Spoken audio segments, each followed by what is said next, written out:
पत्रांक 249 249, तारीख 11/8/1999।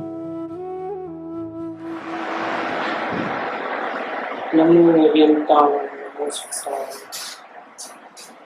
नमो आयर्याय नमो वज्राय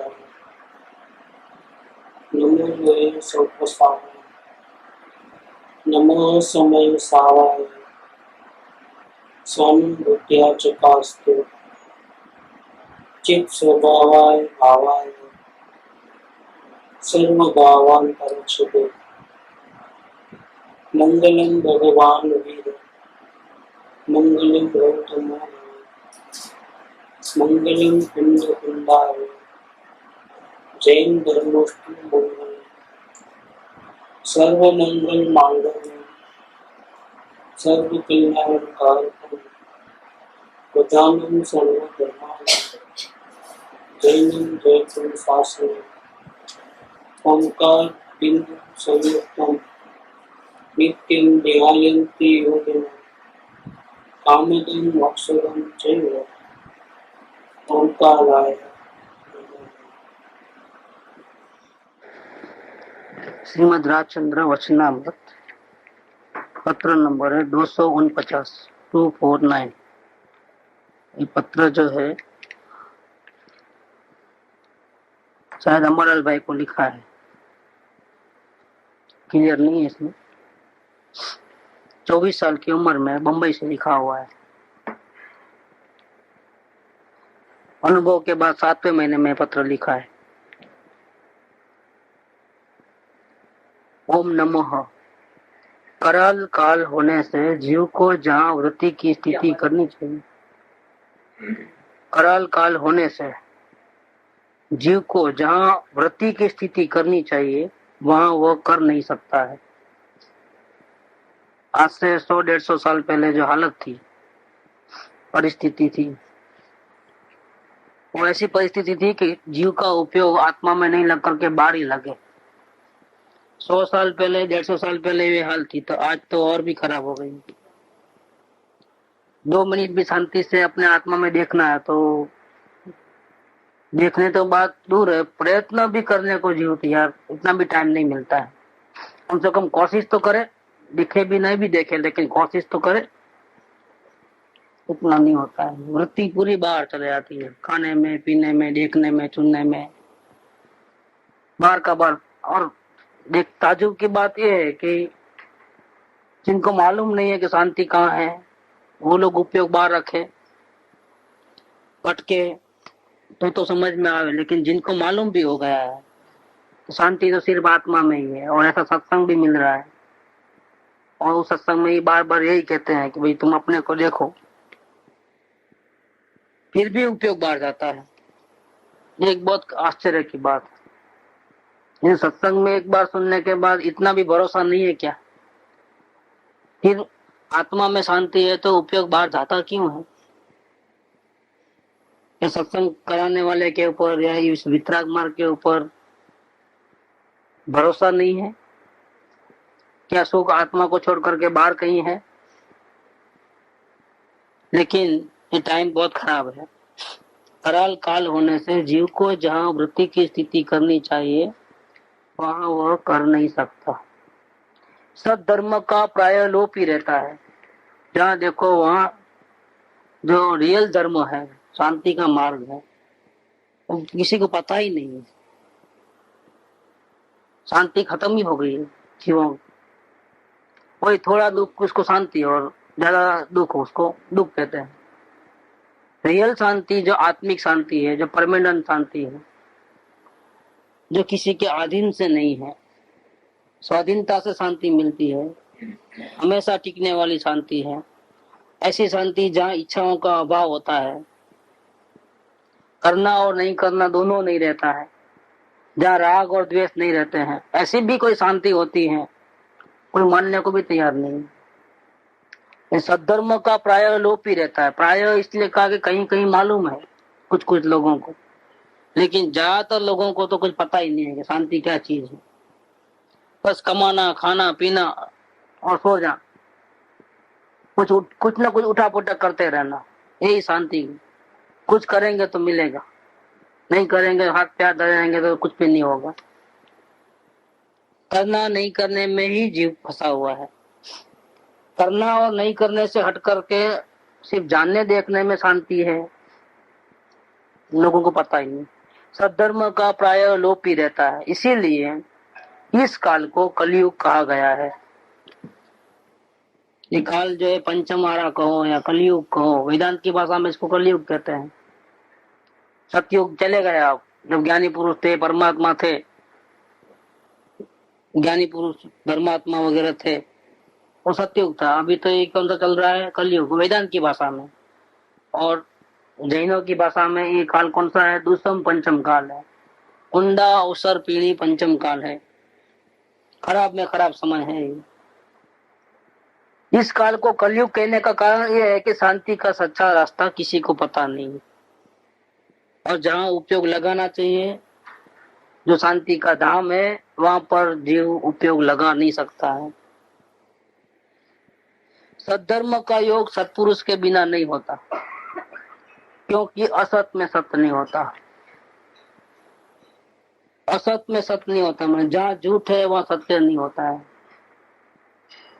जहाँ शांति है वही शांति का मार्ग बता सकता है। इसीलिए सद्धर्म मतलब शांति का सच्चा रास्ता क्या है, उसकी जानकारी सत्पुरुष के बिना नहीं होती। सत्पुरुष अगर मिल जाए तो ही मालूम पड़ता है कि शांति कहाँ है, बाकी नहीं मालूम पड़ता। क्यों कि सत्पुरुष ने शांति को पाई है। जिन्होंने मार्ग को ढूंढा है, पाया है, वही कह सकता है कि सच्चा मार्ग ये है। बाकी शास्त्र पाठी हो चाहे त्यागी तपस्वी हो, इसीलिए उनको रास्ता मालूम है, ऐसा नहीं है कुछ। आत्म शांति का रास्ता तो जरूरी नहीं है कि बाहर में बहुत त्याग हो, साधु का वेश धारण किया हो, परिग्रह भी छूते भी नहीं हो, इसलिए उनको आत्म शांति का रास्ता मालूम है, ऐसा कोई जरूरी नहीं है।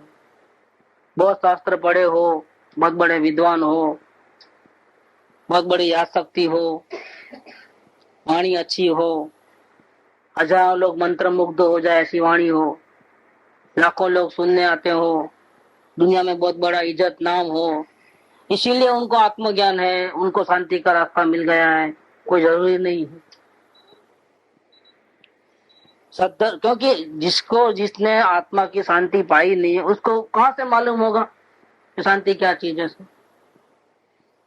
इसीलिए शांति का रास्ता क्या है, अगर वो जानना है तो बिना सत्पुरुष वो होने वाला नहीं है। सत्पुरुष मिलेंगे तो ही होने वाला। उस दिन अपन पढ़े थे ना, मोक्ष के 2 कारण। ये 2 कारण नहीं है तो मोक्ष किसी को भी नहीं होता। एक कारण तो ये है कि अपने आत्मा का उद्धार करने की भावना, शुद्ध अंतःकरण की। उसका दूसरा अर्थ लेना है तो अशांति बिल्कुल नहीं चाहिए ऐसी भावना, या संपूर्ण शांति चाहिए ऐसी भावना, या सिर्फ आत्मा चाहिए और कुछ नहीं चाहिए ऐसी भावना। ये भावना वो होनी चाहिए, एक नंबर तो ये है। और दूसरा कि सिर्फ भावना हो गई तो रास्ता नहीं मिलता है। तो किसी को शुद्ध अंतःकरण से ईमानदारी से शांति चाहिए, अशांति अंश मात्र भी नहीं चाहिए। भावना तो अच्छी है, लेकिन अच्छी भावना होने से कुछ शांति मिल नहीं जाती है। प्यास लगी है तो पानी तो पीना है, पानी पीना है, पानी पीना है, ऐसी भावना भली हो गई, ईमानदारी से भावना हो गई। लेकिन भावना होना और पानी मिलना दोनों में अंतर है।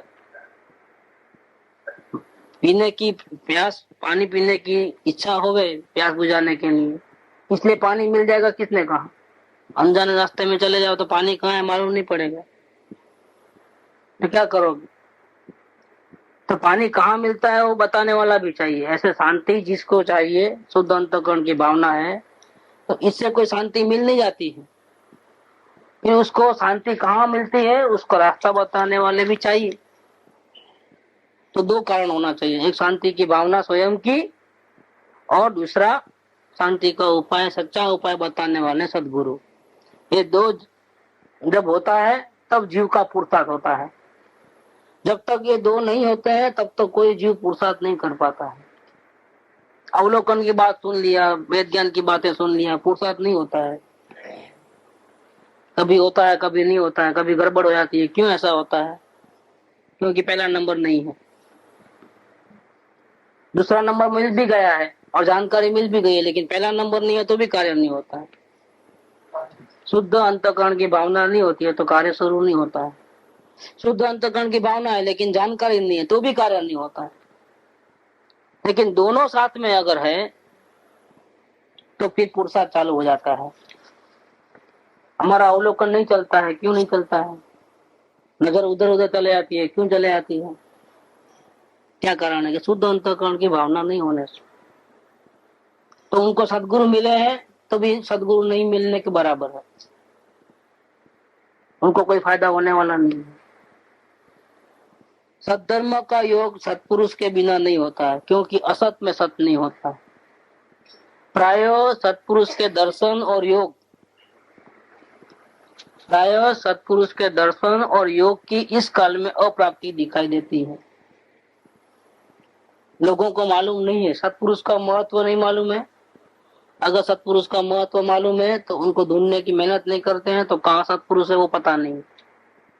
इस काल में सत्पुरुष के दर्शन नहीं मिलते हैं और उनकी वाणी सुनने को इस काल में नहीं मिलती है। अप्राप्ति जैसा है, जैसा कि है ही नहीं। सब लोग अज्ञानी है। त्यागी भी अज्ञानी, शास्त्र पाठी भी अज्ञानी और संसारी जीव ग्रस्त भी अज्ञानी। एक भी ज्ञानी हो ऐसा नहीं लगता है।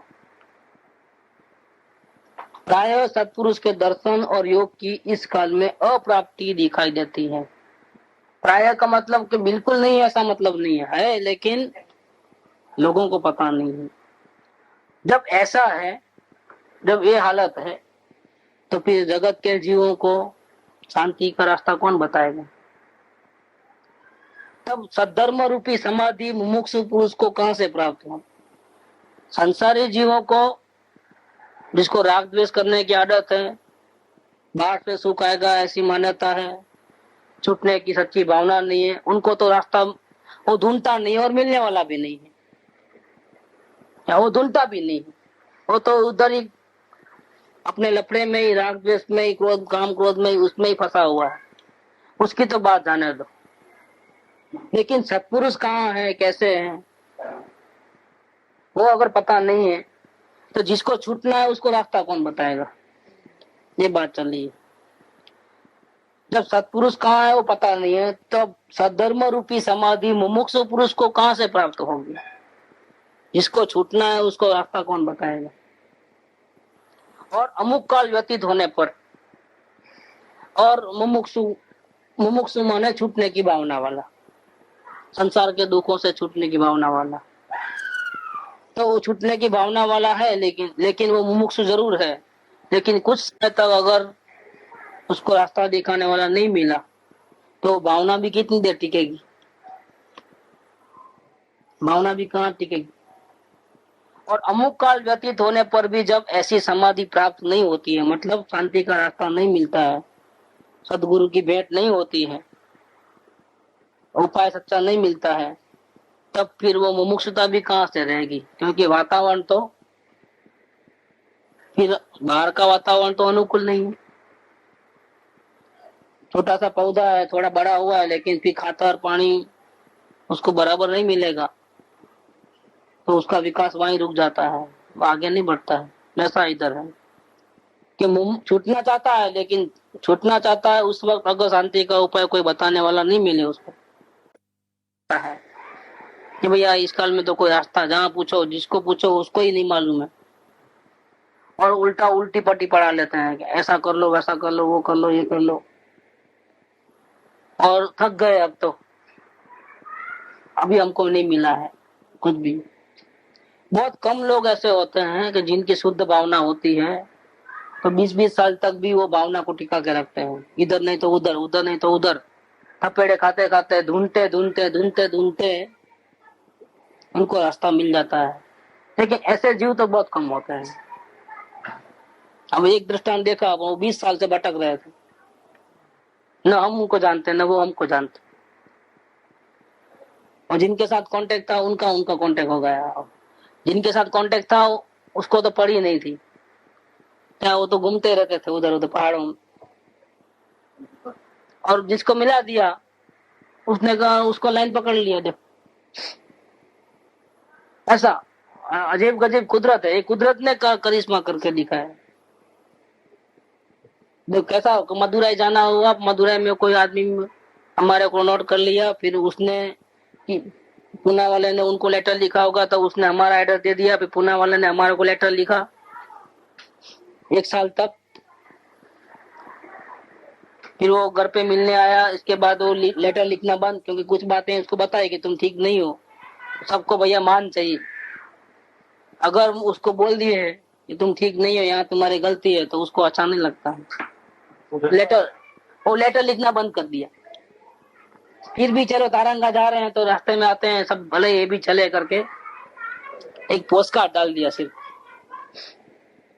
उसमें से उसको भाव जागे कि हम कैसे भी जा रहे थे हम्पी, चलो हम्पी कैंसिल करके इधर जा रहे। तो साथ में जिसको 20 साल से भटक रहा था वो भी साथ में हो गए, अब दोनों आ गए। इसमें से जो भटक रहा था उसको तो कांटेक्ट करा दिया और खुद गायब, और साथ में होने पर भी साथ में नहीं था। और जो जिसको हम पहचानते नहीं उसका कांटेक्ट करा दिया, उसका काम हो जाता है। ये कैसी लीला है, एक अजीब गजीब। 1-1.5 साल पहले या 2 साल पहले मदुरई 97 में गए थे, जब की बात है, तब से कांटेक्ट हुआ। तैयारी जब से हो गई थी, इस भाई को मिलने का टाइम अब आएगा। 2 साल पहले तैयारी हो चुकी। हमारा मन कैसा देखो उल्टा, अच्छा अजीब गजीब है। मिलाने वाला गायब और जिसको मिला है उसको फटाफट हो जाता है। वो तो 20 साल से उनकी भावना थी, तड़पना था 20 साल तक, उधर उधर उधर उधर भटक भटक भटक बहुत किया है, अब जाकर के वो शांति का स्वाद चखा। कुदरत है ऐसा। तो ऐसे लोग तो बहुत कम होते हैं।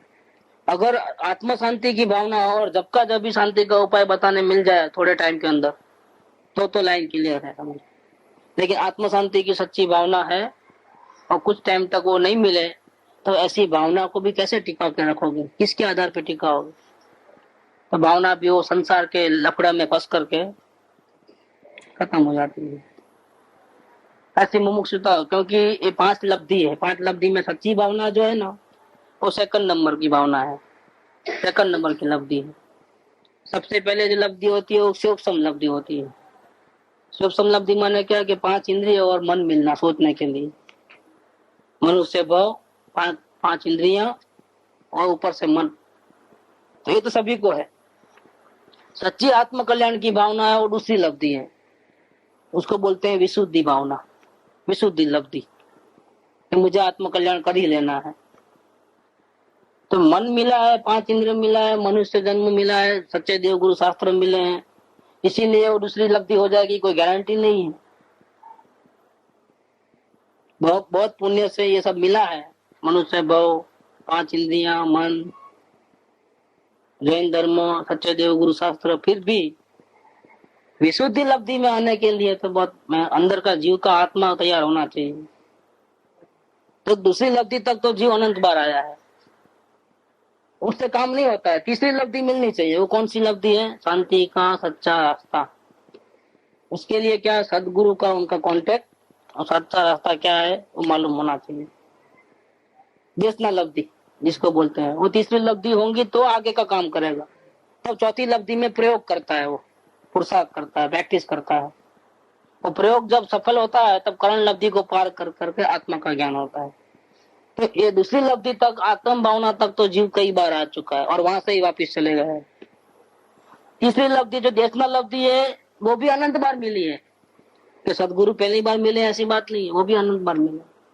लेकिन उसने सदगुरु की बात पे ध्यान नहीं दिया, प्रमाद किया, सदगुरु मिलने के बाद भी उल्टा चला, मनमानी की, इसीलिए उसका कल्याण नहीं हुआ। प्रयोग नहीं किया, जैसा बताया वैसा प्रयोग नहीं किया, अपनी कल्पना से चला, चौथी लब्धि में नहीं आया तो काम नहीं हुआ, वहां से वापिस चले गए। कई लोगों ने प्रयत्न किया लेकिन पूरा प्रयत्न करने से पहले ही उनकी आयुष्य खत्म हो गई, तो भी वहां से वापिस चले गए। 4 लब्धि पूरी हुई, प्रयोग करना शुरू किया, वो खत्म हुए, प्रयोग पूरा सक्सेस हो गए, इसके पहले ही मामला गोल, वो अवलोकन में ही प्राण चले गए, खत्म गया मनुष्य भाव। कर्ण लब्धि को क्रॉस करना है, वेद ज्ञान का अंतिम छेड़े तक पहुंचना है। शुरुआत करता है तो कर्ण लब्धि में प्रवेश, लेकिन एंड होता है जहाँ वेद ज्ञान का, वो उसको पार करे तो आत्मज्ञान हो, 5 लब्धि को पार करे तो। ये शास्त्रों की भाषा है। बात यह है कि भावना के ऊपर, किसी की सच्ची भावना है तो भी टिक के नहीं रहना कि हमारी भावना सच्ची है ना, हो जाएगा आज नहीं तो कल, नहीं, वो भावना कब चले जाएगी पता नहीं चलेगा। शुरुआत में अच्छा रहता है, बाद में गड़बड़ हो जाती है। प्राय जीव जिस परिचय में रहता है उस परिचय रूप अपने को मानता है। जिस कॉन्टेक्ट में, जिस समाज में, जिस माहौल में रहता है, वैसे ही संस्कार उसको गिर जाते हैं, वैसी आचरण वगैरह सब, खाना पीना बोलना चलना ऐसा ही हो जाता है। जैसे वातावरण में रहता है वैसे वातावरण में, और वैसा ही अपने को मान लेता है। जिसका प्रत्यक्ष अनुभव भी होता है कि अनार्य कुल में परिचय रखने वाला जीव अपने को अनार्य रूप से दृढ़ मानता है और आर्यत्व में मति भी नहीं करता है। कुछ साल तक असत्संग में रहने से हमारी भावना ही खत्म हो जाती है। हम स्वयं ऐसे मानने लगते हैं कि भाई हमारी तो कोई योग्यता ही नहीं, आत्म कल्याण करने की हमारी कहाँ योग्यता, हम तो पामर, हम तो ऐसे, हम तो वैसे, ऐसे अपने को पामर गिन लेता है। अपनी शक्ति है ऐसा नहीं मानता है, क्योंकि उनको वातावरण ऐसा मिला है शुरू से। वो पॉजिटिवली कभी नहीं सोचेगा, संसार के बारे में पॉजिटिव सोचेगा, लेकिन धर्म के मामले में तो बोलेगा भाई हमारा से नहीं हो सकता है। अब उपवास बोलो तो कर देंगे, माला फेरना है तो फेर लेंगे, जाप जपना है जप लेंगे। ये अवलोकन वाली बात जरा हमको नहीं जमती है, तो समझ में नहीं आता है क्या करना चाहिए, तो वो कोशिश ही छोड़ देते हैं, कोशिश ही गई, ये वो तो नहीं होता है। ये कौन सा नया रास्ता निकाला, हमको तो कभी आज तक सुनाया नहीं किसी ने, ये कहाँ से लेके आए ये बात। तो लोगों को इस लाइन में रुचि भी नहीं होती है, ऐसा इस प्रकार से हो जाता है। तो जिसका प्रत्यक्ष अनुभव भी होता है कि अनार्य कुल में परिचय रखने वाला जीव अपने को अनार्य रूप से दृढ़ मानता है और आर्यत्व में मति भी नहीं करता है। उसका मन भी नहीं इस बार आता है कि चलो मैं कोशिश तो करूं, प्रयत्न तो करूं, मैं बिल्कुल प्रयत्न नहीं करता हूं, तो उसकी हिम्मत वहां पहले से काम शुरू करने से पहले ही खत्म हो जाती है, क्योंकि ऐसे वातावरण में रहता है, असत्संग के वातावरण में रहता है, और नजर पूरी की पूरी बाहर है, अपने पुरुषार्थ की ओर तो देखता ही नहीं, नजर ही बाहर रखता है। फिर रोज सत्संग में जाने वाले भी गलती करते हैं, तो फिर हमारे से तो कहां से होगा। तो वो नेगेटिव पॉइंट पकड़ लेता है, पॉजिटिव पॉइंट नहीं पकड़ता है। भाई सक्सेस होने वाले तो क्लास में पहला नंबर दूसरा नंबर आने वाले, डिस्टिंक्शन वाले कितने लोग रहते हैं, 70 अबव मार्क तो किसको आते हैं। जितने लोग बोर्ड की एग्जाम बैठे 2-4 लाख सबको थोड़े आएंगे, वो तो कोई गिने चुने ही रहेंगे डिस्टिंक्शन वाले, 100-200 जने।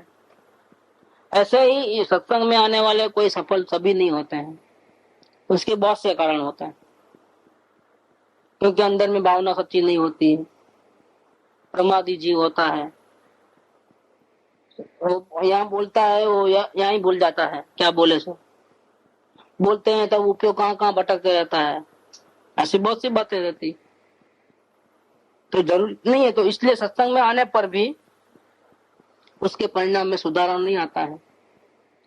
तो लोग ऐसा सोचते हैं कि रोज जाते हैं तो भी नहीं बदलते तो हम कहाँ से होंगे, ऐसा करके भी जीव पुरुषार्थ नहीं करता है।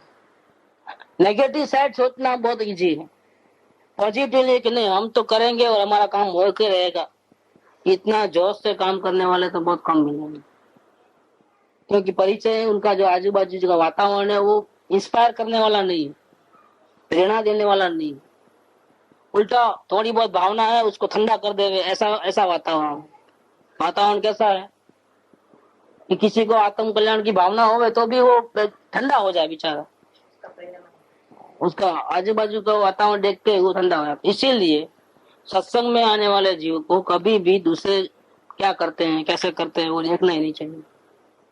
वो आगे बढ़े कि नहीं बढ़े, पीछे आते हैं कि क्या होता है, गलती करते हैं, गलतियों को तो बिल्कुल नहीं देखना, नहीं तो आप निराश हो जाओगे।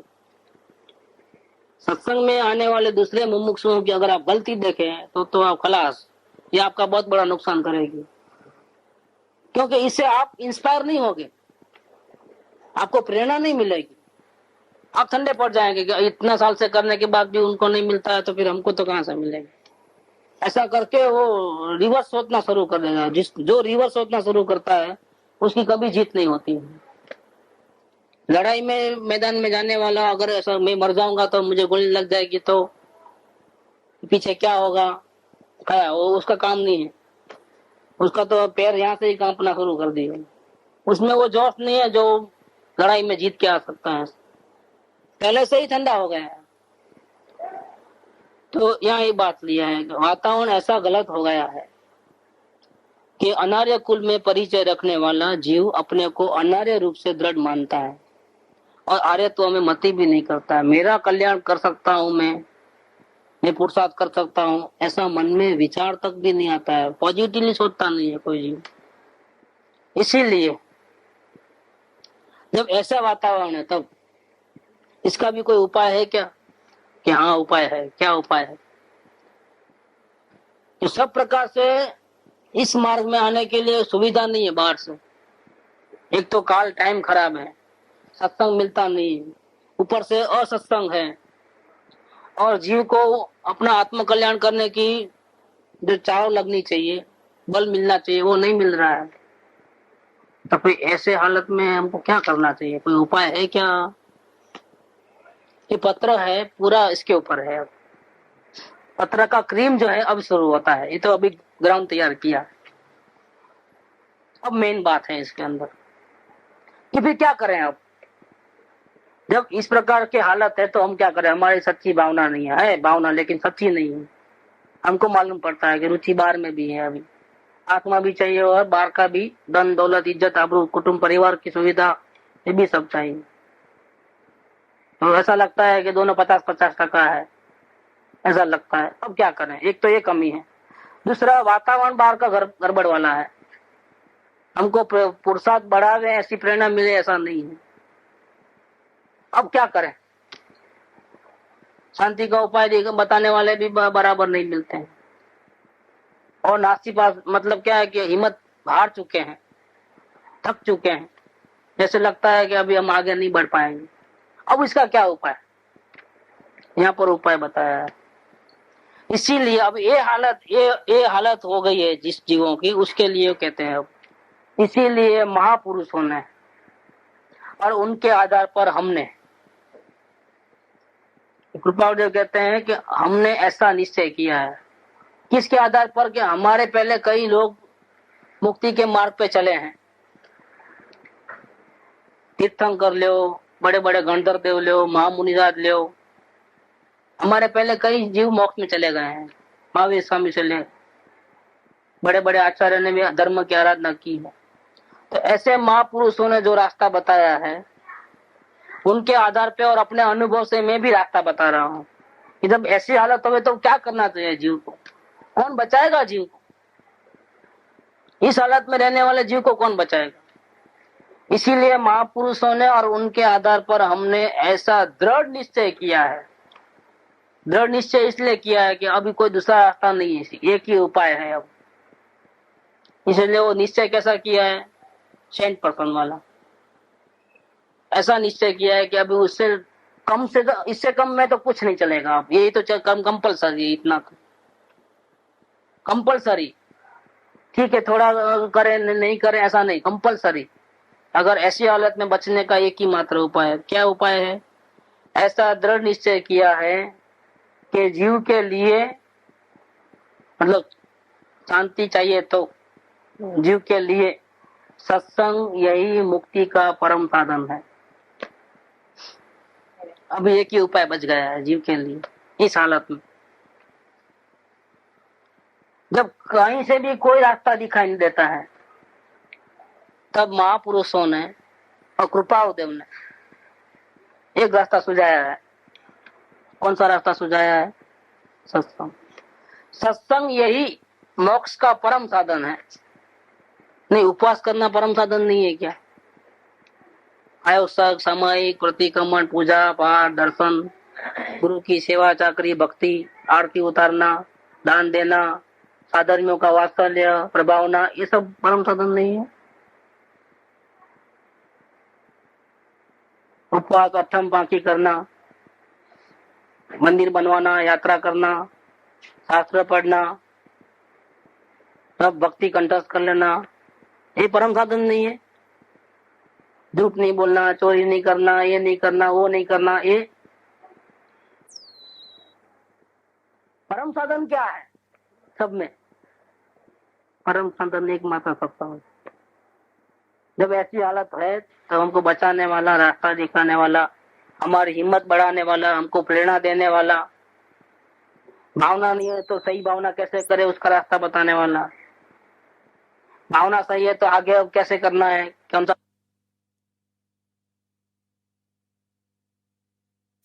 है। यह जानकर हमारा निष्कारण करुणाशील हृदय रोता है। देखो ये लोग शांति के लिए कितना उल्टा चल रहे हैं।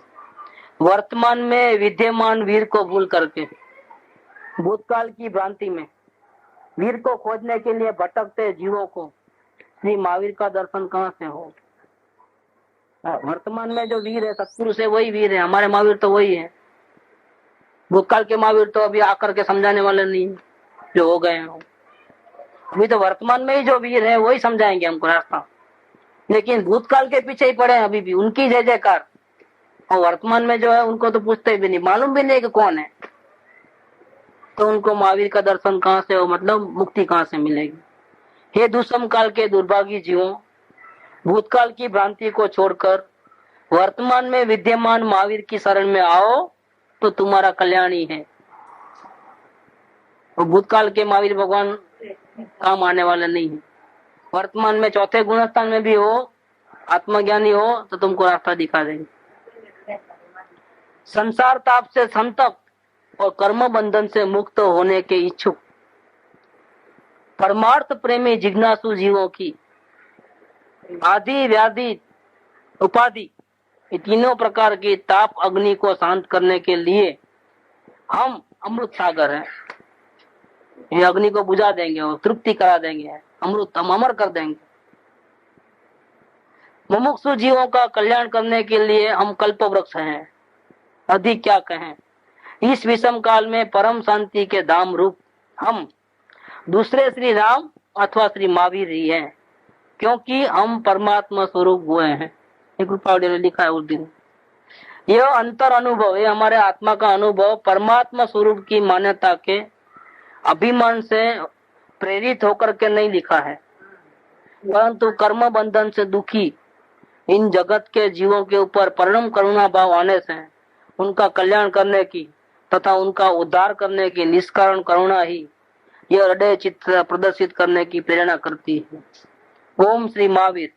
ये पत्र किसी को लिखा नहीं है, अपनी डायरी में ही लिखा है। वो डायरी में से निकला है पत्र, किसी को लिखा भी नहीं, किसी को कहा भी नहीं, लेकिन उनको दिल में जो आई बात उन्होंने अपनी डायरी में लिख कर रख दी। अंगत है बिल्कुल, लेकिन इसमें मर्म बहुत भरे पड़े हैं। उनकी दया जो थी दुखी जीवों के प्रति इसमें लिखने में आती है।